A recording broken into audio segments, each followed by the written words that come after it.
Hello my dear friends, कैसे हैं आप लोग। आई होप आप लोग अच्छे होंगे। दोस्तों मैं Amit Gupta and you welcome my edu plus mathematics class है। दोस्तों हम लोग का नरेशन सीरीज हम लोग स्टार्ट कर चुके हैं। ठीक है, जितने भी क्लास 9 और क्लास 10 का स्टूडेंट है उनके लिए का जो सेशन होने वाला है जो काफी इंपॉर्टेंट होने वाला है, क्योंकि जो हम नरेशन जो डील करने वाला है का बेसिक पॉइंट से का हाई पॉइंट तक जाने वाले हैं। ठीक है, एक भी पॉइंट को हम का मिस नहीं करेंगे। ठीक है, तो दोस्तों आप लोग हमारे साथ वीडियो को लाइक के साथ आप बने रहिए। ठीक है, और दोस्तों नरेशन का हिंदी का होता है, नरेशन का हिंदी की बात बोलते हैं, नरेशन का हिंदी होता है कथन। ठीक है, तो दोस्तों आपको पता ही होगा कि नरेशन कितने टाइप होता है, दो टाइप होता है, डायरेक्ट स्पीच और दूसरा इनडायरेक्ट स्पीच। ठीक है, जब भी हमको एग्जाम में क्वेश्चन मिलता है तो हमें डायरेक्ट से इनडायरेक्ट कन्वर्ट करने के लिए क्या आता है, उसको मिलता है क्वेश्चन। तो चलिए दोस्तों हम उसी के बारे में क्या कर रहे हैं, डिस्कस करने वाले हैं। तो दोस्तों पहले हम डील करेंगे कि डायरेक्ट और इनडायरेक्ट स्पीच कहते किससे हैं। ठीक है, डायरेक्ट स्पीच किसे कहता है और इनडायरेक्ट स्पीच किसे कहता है। तो चलिए दोस्तों उसको समझने के लिए एक एग्जांपल के थ्रू हम क्या करेंगे उसको समझते हैं। दोस्तों एग्जांपल है कि Ram says to Rohan I am preparing for exam. Ram बोलता है, रोहन से बोलता है कि मैं एग्जाम के लिए क्या तैयारी कर रहा हूँ। ठीक है, मैंने जो रिकॉल करता हूँ फिर से, राम को है जो रोहन से बोलता है कि मैं एग्जाम की तैयारी कर रहा हूँ। जो इस सेंटेंस जो है वो क्या है, डायरेक्ट स्पीच में क्या है, गिवन है। ठीक है, और यही रोहन अपने दोस्त से बोलेगा। सपोज करता है कि रोहन का दोस्त कौन है, सुधीर है। ठीक है, और रोहन का सुधीर से बोलेगा, अरे सुधीर तू सुन रहा है, जो राम है ना एग्जाम में क्या है तैयारी कर रहा है। तो जो रोहन का है सुधीर से बोला, ठीक है, तो वो जो सुधीर से बोला वो क्या है, इनडायरेक्ट स्पीच का क्या होता है, एग्जाम्पल हो जाएगा। ठीक है, तो दोस्तों आप लोग समझ में आ गया होगा क्या मैंने कहा था। फिर से कहा था, रिकॉल करता हूँ। जो राम है रोहन से बोलता है कि मैं एग्जाम की तैयारी कर रहा हूँ। ठीक है, राम का है कि रोहन से बोलता है कि मैं एग्जाम की तैयारी कर रहा हूँ, लेकिन यही रोहन अपने दोस्त सुधीर से बोलता है कि अरे सुधीर तू सुन रहा है, जो राम है एग्जाम की तैयारी कर रहा है। तो जो रोहन है अपने लैंग्वेज में बोलता है, किससे, सुधीर से। तो बोल सकते हैं जो रोहन का सुधीर से बोला वही क्या इनडायरेक्ट स्पीच का क्या है, सेंटेंस हो जाएगा। तो दोस्तों आई होप यहाँ तक समझ में आया होगा कि डायरेक्ट स्पीच किसे कहते हैं और इनडायरेक्ट स्पीच किसे कहते हैं। ठीक, तो दोस्तों आप चाहे इसका स्क्रीनशॉट ले सकते हो। दोस्तों मैंने वही जो डील किया कि हमने कहा था एग्जाम्पल थ्रू समझा दिया कि डायरेक्ट स्पीच किसे कहते हैं और इनडायरेक्ट स्पीच किसे कहते हैं। तो दोस्तों आप चाहे इसका एग्जाम्पल क्या कहता है, स्क्रीनशॉट ले सकते हैं। ठीक, और दोस्तों आप एक एग्जाम्पल दिया हुआ है कि वही एग्जाम्पल आपको कुछ अलग हम कहते हैं इसको कहता है रूल्स को डिस्कस करते हैं। ठीक है, अब एग्जाम्पल दिया है कि राम सेज टू रोहन। ठीक, अब आप लोगों को पता समझ में आ गया होगा कि डायरेक्ट स्पीच किसे कहते हैं और इनडायरेक्ट स्पीच किसे कहते हैं। यहाँ तक कंफर्म हो गए होंगे। ठीक है, सेंटेंस है Ram says to Rohan I am preparing for exam, ये हो गया। ये सेंटेंस एक गिवन है क्या, डायरेक्ट स्पीच में। ठीक है, तो दोस्तों आपको कहता है कि रिपोर्टिंग वर्ब और रिपोर्टेड स्पीच आपको पहचानना होता है। ठीक है, तो रिपोर्टिंग स्पीच किसे कहते हैं और रिपोर्टिंग वर्ब किसे कहते हैं। देखिए रिपोर्टिंग वर्ब किसे कहते हैं, तो देखिए जब भी इन्वर्टेड कोमा के बाद, तो देखिए ये क्या है, इन्वर्टेड कोमा। ठीक है, इन्वर्टेड कोमा का जो भी बाहर जो सेंटेंस होता है, मैंने क्या रिकॉल करता हूँ, जो भी इन्वर्टेड कोमा का जो बाहर सेंटेंस होता है उसी का मतलब रिपोर्टिंग वर्ब होता है। तो देखिए इन्वर्टेड कोमा का जो बाहर सेंटेंस कौन है, यही ना सेंटेंस है। ठीक है, मैंने क्या बोला कि रिपोर्टिंग वर्ब किसे कहते हैं, जो इन्वर्टेड कोमा के जो बाहर सेंटेंस होते हैं उसी का बोलते हैं रिपोर्टिंग क्या होता है, वर्ब बोलते हैं। बोल सकते हैं इसको क्या बोलेंगे, रिपोर्टिंग वर्ब बोलेंगे, रिपोर्टिंग वर्ब बोलेंगे। ठीक है, क्या बात समझ में। और रिपोर्टेड स्पीच किसे बोलते हैं, तो रिपोर्टेड स्पीच उसे बोलेंगे जो इन्वर्टेड कोमा का जो अंदर सेंटेंस होता है उसे क्या बोलेंगे, रिपोर्टेड स्पीच बोलेंगे। तो बोल सकते हैं आई एम प्रिपेयरिंग फॉर एग्जाम जो है क्या है, रिपोर्टेड स्पीच है। ठीक है, तो क्या है, एक रिपोर्टेड स्पीच है, रिपोर्टेड स्पीच है। ठीक है, स्पीच। ठीक है, तो दोस्तों मैंने क्या बोला कि देखिए रिकॉल करता हूँ, एक सेंटेंस गिवन है कि Ram says to Rohan I am preparing for exam. ये सेंटेंस गिवन है और इसमें बोल रहा है कि रिपोर्टिंग वर्ब और रिपोर्टेड स्पीच आपको पहचाना है। रिपोर्टिंग वर्ब आप कैसे पहचानिएगा कि जो भी sentence inverted coma, inverted coma का है, इन्वर्टेड कोमा, इन्वर्टेड कोमा के अगर कोई बाहर सेंटेंस दिख जाए तो क्या होगा, रिपोर्टिंग वर्ब होगा। यही रिपोर्टिंग वर्ब यानी बहुत सारे रिपोर्टिंग वर्ब कौन है, यहाँ पे सेज हो जाएगा। जो सेज होगा क्या हो जाएगा, रिपोर्टिंग क्या हो जाएगा, वर्ब हो जाएगा। और रिपोर्टेड स्पीच किसे कहता है कि जो भी इन्वर्टेड कोमा का जो अंदर जो सेंटेंस, इन्वर्टेड कोमा का जो अंदर सेंटेंस होता है उसी का वाला रिपोर्टेड स्पीच बोल देंगे। ठीक है, तो बोल सकते हैं कि आई एम प्रिपेयरिंग फॉर एग्जाम क्या होगा, रिपोर्टेड स्पीच होगा। ठीक है, तो दोस्तों कुछ एग्जांपल के थ्रू इसको कहता है और अच्छा से समझ लेते हैं। ठीक है, तो चलिए दोस्तों इसके एग्जांपल को सॉल्व करते हैं। दोस्तों एक एग्जांपल है, सेकंड एग्जांपल है, he said to me I am your friends. ठीक है, अब दोस्तों इसमें पहचानना है आपको कि रिपोर्टिंग वर्ब कौन है और रिपोर्टेड स्पीच है।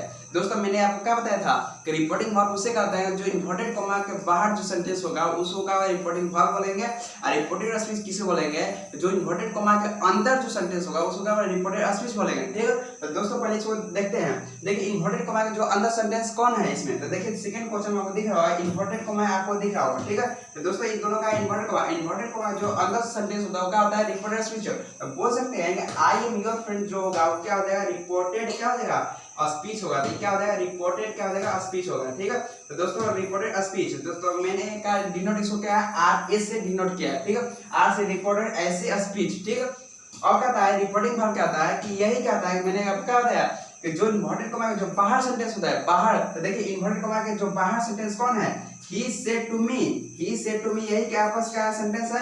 अब आपका रिपोर्टिंग वर्ब छटा है तो बोल सकते हैं यही क्या हो जाएगा आपका रिपोर्टिंग वर्ब हो जाएगा। ठीक है, तो ये आपका क्या हो जाएगा रिपोर्टिंग क्या हो जाएगा वर्ब हो जाएगा। ठीक है, तो यहाँ तक कोई आपको डाउट नहीं होगा। ठीक है, अगर आपसे रिपोर्टिंग वर्ब का पूछेगा तो क्या हो जाएगा आपका सेट क्या हो जाएगा आपका रिपोर्टिंग वर्ब होगा। ठीक है, तो मैंने वही आपको डील किया कि जो इन्वर्टेड कॉमा जो बाहर सेंटेंस होगा वो का रिपोर्टिंग वर्ब होगा, और जो इन्वर्टेड कॉमा जो अंदर सेंटेंस होगा वो का रिपोर्टेड स्पीच होगा। ठीक है, तो यहाँ तक आपको कहना क्लियर कांसेप्ट समझ में आ गया होगा। ठीक है, और कुछ एग्जांपल लेते हैं। ठीक,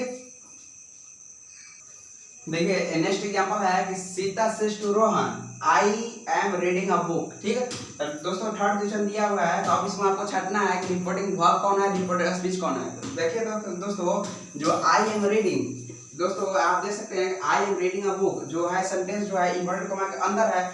हमने क्या बताया जो इन्वर्टेड कॉमा का जो अंदर सेंटेंस होगा क्या हो जाएगा रिपोर्टेड स्पीच होगा। तो क्या हो जाएगा रिपोर्टेड स्पीच होगा। ठीक है, रिपोर्टेड स्पीच हो जाएगा। ठीक है, क्या हो जाएगा इन्वर्टेड कॉमा जो अंदर सेंटेंस का रिपोर्टेड स्पीच हो गया। और मैंने रिपोर्टिंग वर्ब इसमें कौन होगा सीता सेज टू रोहन। ठीक है, मैंने क्या बताया था कि जो इन्वर्टेड कॉमा जो अंदर जो बाहर जो होता है सेंटेंस उसी का रिपोर्टिंग वर्ब बोलते हैं। तो इसमें रिपोर्टिंग वर्ब कौन हो जाएगा सेज हो जाएगा। तो इसमें रिपोर्टिंग वर्ब कौन हो जाएगा सेज हो जाएगा। तो रिपोर्टिंग वर्ब क्या हो जाएगा रिपोर्टिंग वर्ब, आर भी सेज को डिनोट करता है तो सेज क्या हो जाएगा रिपोर्टिंग वर्ब हो जाएगा। ठीक है, आई होप यहाँ तक समझ में आया होगा। ठीक है, नेक्स्ट एग्जांपल है अमित सेज टू असीज। ठीक है, नेक्स्ट एग्जांपल यही बोल रहा है Amit says to Asees I am your friends. यहाँ पे क्या हो जाएगा आई एम योर, यहाँ पे योर लग जाएगा, यहाँ पे क्या हो जाएगा योर फ्रेंड्स हो जाएगा। ठीक, आई एम योर फ्रेंड, सेंटेंस ऐसा हो जाएगा आई एम योर फ्रेंड। ठीक है, तो अब दोस्तों आपको पहचानना है कि आपको रिपोर्टिंग वर्ब कौन है रिपोर्टेड स्पीच कौन है। ठीक है, तो आई एम योर फ्रेंड जो होगा क्या हो जाएगा रिपोर्टेड स्पीच होगा। तो क्या हो जाएगा रिपोर्टेड स्पीच हो जाएगा। और इसमें क्या हो जाएगा अमित सेज टू असीज, तो जो सेज हो जाएगा क्या हो जाएगा रिपोर्टिंग क्या हो जाएगा वर्ब हो जाएगा। क्या हो जाएगा रिपोर्टिंग वर्ब होगा। तो दोस्तों यहाँ तक आपको समझ में आ गया कि रिपोर्टिंग वर्ब किसे कहते हैं और रिपोर्टेड स्पीच किसे कहते हैं। ठीक है, यहाँ तक ये समझ में आ गया। और आपको मैंने ये भी बताया कि डायरेक्ट स्पीच किसे कहते हैं और इनडायरेक्ट स्पीच किसे कहते हैं। ठीक है, मैंने एग्जांपल थ्रू का इसको अच्छे से एक्सप्लेन कर दिया। अब इसके आते हैं कुछ रूल्स पे। ठीक है,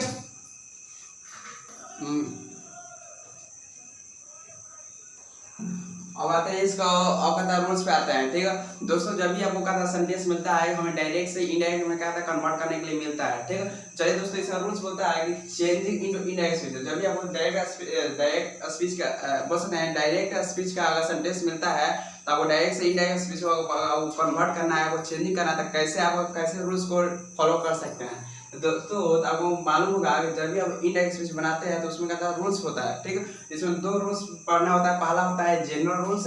ठीक है, पहला का क्या डिस्कस करना है जनरल रूल्स को डिस्कस करना है। दूसरा कहता है स्पेशल रूल्स होता है। ठीक है दोस्तों, फर्स्ट में हम क्या डिस्कस कर रहे हैं, फर्स्ट में कहता है हम क्या जनरल रूल्स को डिस्कस करने में। ठीक है, जो दोस्तों आपको बता दूंगा जनरल रूल्स में कहता है हमें 3 गो टाइप्स पढ़ना है। ठीक है, मैंने क्या बोला कि जनरल रूल्स में हमें 3 गो टाइप्स पढ़ना है। पहला क्या पढ़ना है चेंज पर्सन पढ़ना है, दूसरा चेंज ऑफ टेंस पढ़ना है, तीसरा पढ़ना है change of other parts of speech. हमें क्या होता है इसको डिस्कस करना होगा। तो दोस्तों आप देख सकते हैं कि जनरल रूल्स के अंदर क्या आ जाएगा चेंज ऑफ पर्सन आ जाएगा, दूसरा आ जाएगा चेंज ऑफ टेंस आ जाएगा, और तीसरा आ जाएगा change of other parts of speech. तो दोस्तों हम इसको बारीकी से एक एक करके हम क्या करें इसको डिस्कस करने वाले हैं। ठीक है, तो दोस्तों पहले हम क्या डिस्कस कर रहे हैं चेंज ऑफ पर्सन को डिस्कस करने वाले हैं। तो चलिए दोस्तों स्टार्ट करते हैं। ठीक है,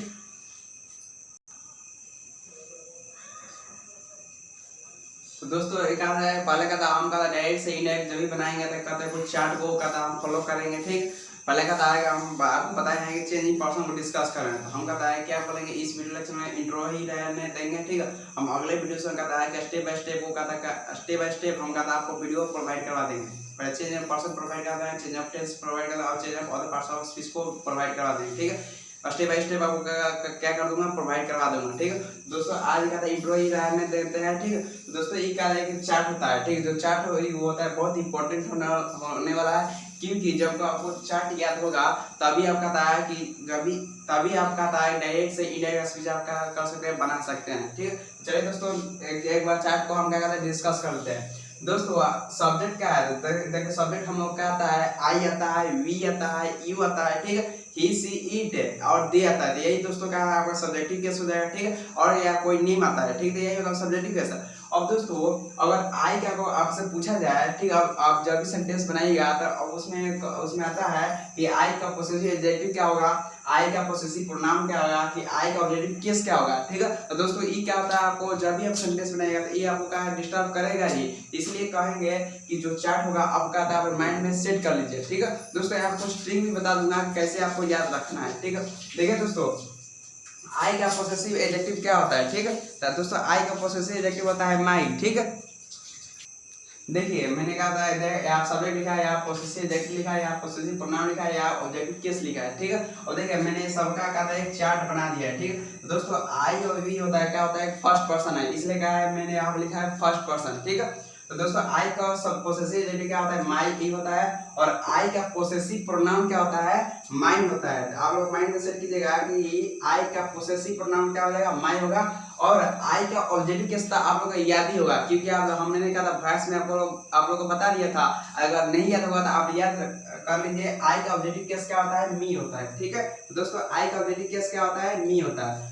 मैं रिकॉर्ड करता हूँ कि आई का पोसेसिव एडजेक्टिव क्या होता है, माई होता है, आई का पोसेसिव प्रोनाउन क्या होता है, माइन होता है, और आई का ऑब्जेक्टिव केस क्या होगा, मी हो जाएगा। ठीक, यहाँ तक याद हो गया होगा। और देखिए वी का पोसेसिव एडजेक्टिव क्या होता है, आवर होता है। ठीक है, आवर, वी का पोसेसिव एडजेक्टिव क्या होता है, आवर होता है। और जब भी आप पोसेसिव प्रोनाउन लिख रहा होगा ना तो वी के क्या होता है, एडजेक्टिव क्या होगा, आवर होगा। अब जब भी प्रोनाउन लिखना है तो आवर में एस जोड़ दीजिए तो क्या हो जाएगा, आवर्स बन जाएगा। ठीक है, तो आवर्स। ठीक है, आवर्स क्या हो जाएगा, पोसेसिव प्रोनाउन हो जाएगा, और वी का ऑब्जेक्टिव केस क्या हो जाएगा, अस हो जाएगा। ठीक है, देखिए दोस्तों आपको बस कुछ नहीं करना है, बस एक आई का याद रखना है कि आई का पोसेसिव एडजेक्टिव क्या होता है, माई होता है, आई का पोसेसिव प्रोनाउन क्या होता है, माइन होता है। लेकिन जब भी आपको वी का पोसेसिव एडजेक्टिव आप याद करते हैं तो आप पोसेसिव प्रोनाउन अपने आप लिख सकते हैं, क्योंकि वी का पोसेसिव एडजेक्टिव क्या है, आवर है। लेकिन यही अगर प्रोनाउन आपको लिखेंगे तो उसमें कहा आपको कहा था एस बैठा देना तो पोसेसिव में आवर्स हो जाएगा। ठीक है, तो आपको कुछ करना पड़ा, बस आप पोसेसिव एडजेक्टिव आपको याद करते हैं तो पोसेसिव प्रोनाउन अपने आप याद हो जाएगा। ठीक है, और वी का ऑब्जेक्टिव केस पहले से याद दिया है तो वी का ऑब्जेक्टिव केस क्या है, अस हो जाएगा। ठीक है, देखिए सेकंड पर्सन में क्या आता है, यू आता है। ठीक है, देखिए यू का पोसेसिव एडजेक्टिव क्या होता है, योर होता है। ठीक है, योर हो गया।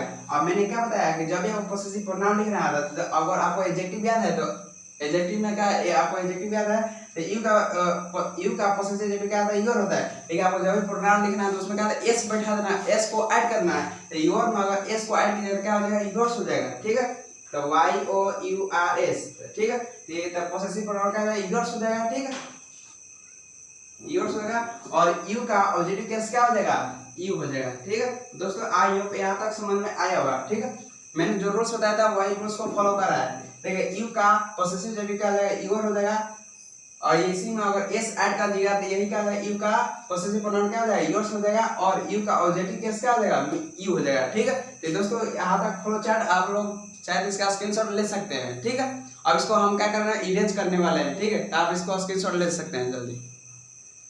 अब देखिए दोस्तों थर्ड पर्सन में क्या आता है, ही सी इट या अदर नेम आता है। ठीक है, लेकिन अब हम लोग क्या कहते हैं, नेम को नहीं लिखेंगे, नेम जो भी आएगा नेम को जस्ट हम क्या करते हैं, रिटर्न लिख देते हैं। ठीक है, हम चेंज क्या करना आता है, सब्जेक्टिव केस में चेंज करना जो।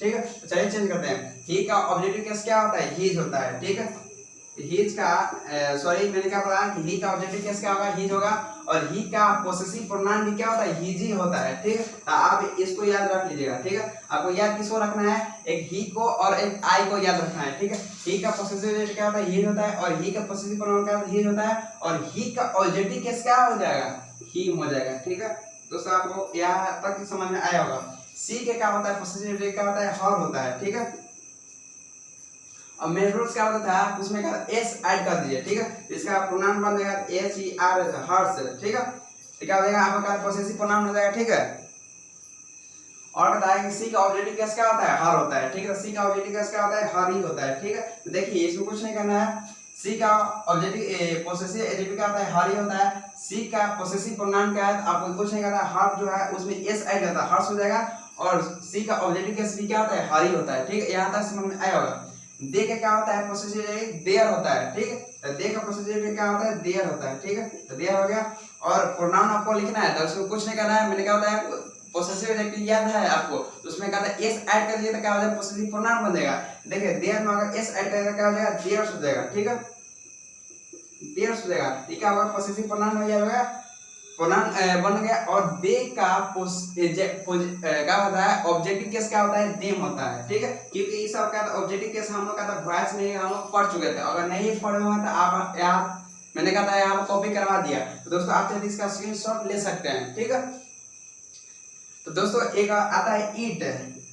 ईट क्या कहता है, पोसेसिव एडजेक्टिव क्या होता है, इट्स होता है। ठीक है, तो ईट का पोसेसिव एडजेक्टिव क्या होता है, इट्स होता है। ठीक है, इट्स होगा, अब इसका कहता है प्रोनाउन नहीं होता है। ठीक है, और कहता है इसका ऑब्जेक्टिव केस भी क्या होता है, ईटे हो रहा देता है। ठीक, तो दोस्तों यही आपका क्या था, ये एक फ्लो चार्ट था। तो दोस्तों अगर फ्लो चार्ट आपको याद है तो आप बताया कि जब भी आप डायरेक्ट से इंडेक्स बनाते हैं तो काफी मदद मिलती है। ठीक है, तो दोस्तों आप इसको कहता है कि याद रख लीजिएगा। ठीक है, तो अब मिलते हैं नेक्स्ट वीडियो में चेन इन पर्सन के रूल्स के साथ। तो दोस्तों आप इसका क्या करना है, स्क्रीनशॉट ले सकते हैं, और कहीं भी वीडियो में आपको डाउट हो तो आप कमेंट्स में जरूर पूछ सकते हैं, और वीडियो को लाइक सब्सक्राइब एंड शेयर जरूर करें। धन्यवाद आज के लिए।